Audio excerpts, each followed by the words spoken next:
Good morning, everybody. Today we read transfer of heat. हम लोग four heat पढ़ रहे हैं, जिसमें हमने थर्मामीटर के बारे में जाना, क्लिनिकल थर्मामीटर, लेबोरेटरी थर्मामीटर। आज हम लोग ट्रांसफ़र ऑफ हीट इसको पढ़ेंगे कि कैसे हीट ट्रांसफ़र करता है एक जगह से दूसरी जगह, एक सिरे से दूसरे, एक क्षेत्र से दूसरे क्षेत्र, कैसे हीट अपने आप जाता है, ऊष्मा कैसे संवहन करती है, इसके बारे में हम लोग आज पढ़ेंगे। तो behaviour of A solid, liquid और गैस चेंजेज व्हेन हीटेड और कूल्ड। कहता है कि स्वभाव जो है ठोस, द्रव और गैस तीनों का बदलता है जब हम उसको गर्म करते हैं या ठंडा करते हैं। तो when is body is heated its temperature rises. जब भी किसी हम बॉडी को, किसी भी वस्तु को, किसी भी शरीर को हम गर्म करते हैं तो टेम्परेचर उसका बढ़ता है और आकार उसकी बढ़ती जाती है। At the same time there is an increase in the size of body called expansion. और जैसे ही तापमान उस वस्तु का बढ़ता है, उस शरीर का बढ़ता है, कोई भी पिंड है जिसको हम गर्म कर रहे हैं उसका अगर बढ़ता है तो उसी समय में उसके आकार में भी बढ़ोतरी होती है, और इस आकार में जो बढ़ोतरी होती है इसे हम लोग एक्सपेंशन, विस्तार कहते हैं। When a body is allowed to cool, और जब उस शरीर को हम फिर ठंडा करते हैं, the temperature of the body fall, तो उस शरीर का तापमान गिरने लगता है, उस वस्तु का तापमान गिरने लगता है। And the body regain its original shape and size, फिर वो वस्तु अपने वास्तविक रूप, आकार में आ जाता है। This change can be observed with appropriate experiment. ये बदलाव जो है हम कोई उचित प्रयोग जब करेंगे तभी उसको समझ पाएंगे। तो heat is a form of energy. तो हम लोगों ने जाना कि हीट क्या है। तो heat is a form of energy, ये ऊष्मा का ही एक रूप है heat. It's flow from higher to lower temperature. ये उच्च तापमान से निम्न तापमान की ओर बढ़ता है, प्रवाहित होता है। But how does this happen, लेकिन ये होता कैसे है? तो द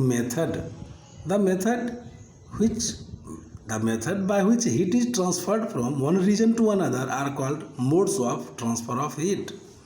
तो वो तरीके, जिस तरीके से गर्मी एक क्षेत्र से दूसरे क्षेत्र में जाती है, एक सिरे से दूसरे सिरे में जाती है, उस तरीके को modes of transfer of heat कहते हैं। हम लोग ऊष्मा के संवहन के तरीके कहते हैं। तो कहा जा रहा there are 3 methods of heat transfer. ऊष्मा के संवहन के 3 तरीके बताए जा रहे हैं: conduction, convection and radiation. Conduction means चालन होता है, कन्वेक्शन मीन्स संवहन, साथ में बहने वाला संवहन होता है, और रेडिएशन मीन्स विकिरण, किरण के साथ चलने वाला होता है। तो 3 तरीके बताए जा रहे हैं: चालन, संवहन और विकिरण, जिसको हम लोग कंडक्शन, कन्वेक्शन और रेडिएशन के नाम से जानेंगे। तो तीनों तरीकों को हम लोगों को समझना है कि हीट ऑफ ट्रांसफ़र कैसे करता है। ट्रांसफ़र ऑफ हीट जो है कंडक्शन से कैसे होता है, कन्वेक्शन से कैसे होता है और रेडिएशन से कैसे होता है। तो आज हम लोगों का टॉपिक कंडक्शन रहेगा। कंडक्शन मीन्स चालन होता है कि हीट एक बॉडी से दूसरे बॉडी में कैसे चलता है।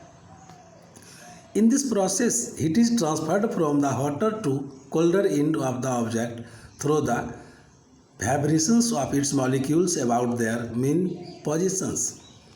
कहता है इस प्रक्रिया में गर्मी जो है गर्म से ठंडे की ओर, गर्म वस्तु से ठंडे वस्तु की ओर जाती है, अपने अणुओं के धड़कन के साथ, अपने अणुओं में वाइब्रेशन करके जहाँ से उसका मुख्य स्थान रहता है, उस मुख्य स्थान से गर्मी ठंडे क्षेत्र की ओर प्रवाहित होती है।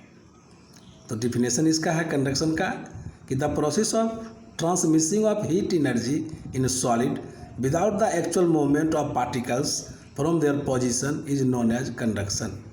वो प्रक्रिया जिसमें ऊष्मा ऊर्जा का स्थानांतरण जो होता है, एक स्थान से दूसरे स्थान पर जो जाना होता है, इन ठोस वस्तुओं में केवल ये प्रक्रिया कंडक्शन सॉलिड में ही हो सकता है। एक स्थान से दूसरे स्थान तक उस वस्तु को बिना हिला डुलाए भी गर्मी एक स्थान से दूसरे स्थान तक चला जाता है और पूरा वस्तु गर्म हो जाता है। तो कुछ एक्टिविटी नीचे बताई गई है, जिस एक्टिविटी को भी हमें समझना है तब हम लोग समझेंगे कि कैसे एक स्थान से दूसरे स्थान तक हीट एनर्जी जाती है। तो फर्स्ट एक्टिविटी 4.6 बताया जा रहा है। इसमें आपको देखना है कि कंडक्शन कैसे धातु के रॉड में होता है। तो एक लोहे का रॉड लेना है और उसको एक सिरा आप पकड़ लें और उस सिरा को थोड़ा ऊपर रखें और दूसरे सिरा को आप आग के लौ पर रख दें।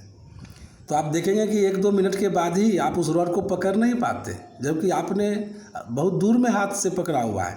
तो वो रॉड का एक सिरा गर्म होता है, आप गर्म कर रहे हैं तो आपका हाथ भी वहाँ गर्म हो रहा है, उसका दूसरा सिरा भी गर्म हो रहा है।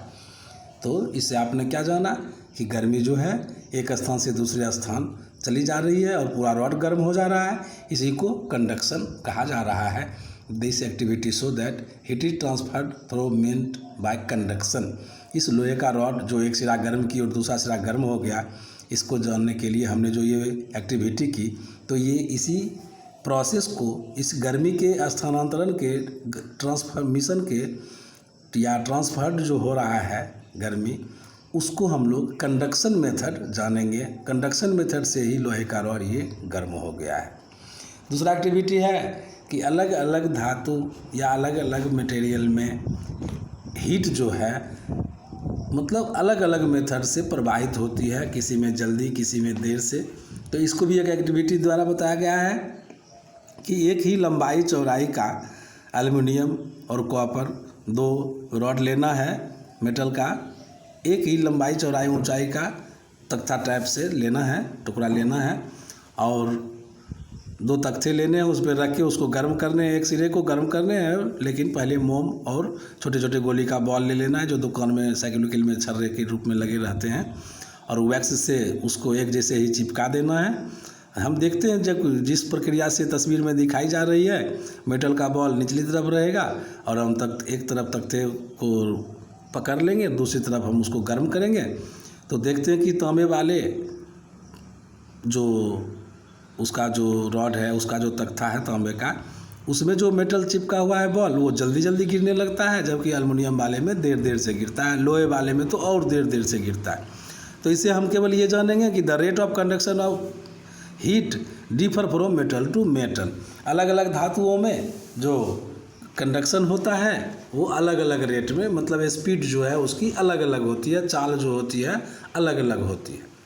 तो condition for conductions of heat, क्या क्या स्थिति चाहिए तब कंडक्शन होगा। तो following are 2 conditions for the heat to be transferred from one object to another. कहता 2 स्थिति चाहिए तभी एक जगह से दूसरी जगह गर्मी जा सकती है। पहला है the 2 object should be in contact with each other, दोनों वस्तु एक दूसरे के संपर्क में होनी चाहिए। The temperature of 2 object should be different, एक वस्तु गर्म होनी चाहिए तो दूसरी ठंडी होनी चाहिए। तो the 2 objects conduct object the same temperature, there will be no flow of heat between the 2 objects। जब समान तापमान का 2 वस्तु एक साथ कर देंगे तो उसमें गर्मी एक दूसरे में प्रवाहित नहीं होती है। This condition is known as thermal equilibrium, इसको समतापमान बोला जाता है। कंडक्शन, कंडक्टर एंड इंसुलेटर, इसको हम लोग पहले भी जान चुके हैं। कंडक्टर में सुचालक होता है और इंसुलेटर में कुचालक होता है। The material which allow the heat energy to pass through them are called conductor of heat। जो पदार्थ अपने अंदर से गर्मी को आने जाने देती है उसे हम लोग कंडक्टर कहते हैं। The material which do not allow heat to pass through them are called bad conductor of heat और insulator of heat। और जो पदार्थ अपने अंदर से गर्मी को आने जाने नहीं देती है उसको हम लोग बैड कंडक्टर या इंसुलेटर या कुचालक कहते हैं, जैसे plastic, would, rubber, thermocol, leather, air, water etc। इसको हम लोग इंसुलेटर कहते हैं। पता है प्रैक्टिकल एप्लीकेशंस ऑफ कंडक्टर, कहाँ कहाँ दैनिक जीवन में कंडक्टर का उपयोग हुआ है और हम लोग उसको रोज़ देख रहे हैं। कंडक्टर कहाँ कहाँ काम कर रहा है, आइए थोड़ा उसको जानते हैं। तो mercury is used in thermometer liquid as the good conductor of heat. जो भी हम क्लिनिकल थर्मामीटर इसके बारे में पढ़े हैं उसमें मरकरी का उपयोग हो रहा है। क्यों? क्योंकि मरकरी हीट का कंडक्टर है। Cooking vessels are made up of metal so that they can readily absorb heat energy and transfer it to food. कहता है जितने भी खाना पकाने के बर्तन हैं वो सब धातु के बने होते हैं, क्योंकि धातु बहुत जल्दी से हीट एनर्जी को अपने अंदर ले लेता है और उसको खाने में ट्रांसफ़र कर देता है। Tip of soldering rod and metal made of coppers and conduct away heat rapidly to the solders. कहता है जो सोल्डरिंग रॉड है उसका जो अगला सिरा है जिसे हम लोग वेल्डिंग करते हैं तो वो कॉपर का बना होता है, क्योंकि तांबा बहुत जल्दी गर्मी को अपने अंदर प्रवाहित कर लेता है और दूसरे दूर तक ले जाता है। Cooling coil of air conditioners and refrigerator are made of coppers as they readily conduct heat away। कहता है कूलिंग coil जो एसी का होता है या फ्रिज का होता है वो तांबे का बना होता है, क्योंकि ये जल्दी से गर्मी को अंदर से बाहर ये खींच के ले आता है।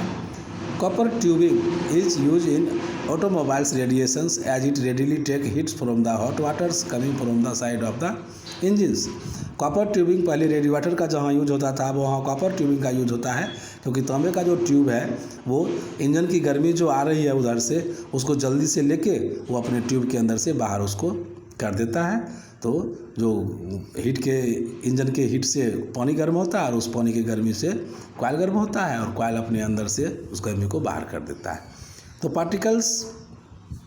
प्रैक्टिकल एप्लीकेशंस ऑफ इंसुलेटर, ये तो हमने जाना कि कंडक्टर का कहाँ दैनिक जीवन में उपयोग हो रहा है।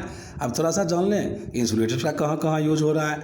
तो in cold countries double glass window panes are use leaving the gap filled with air.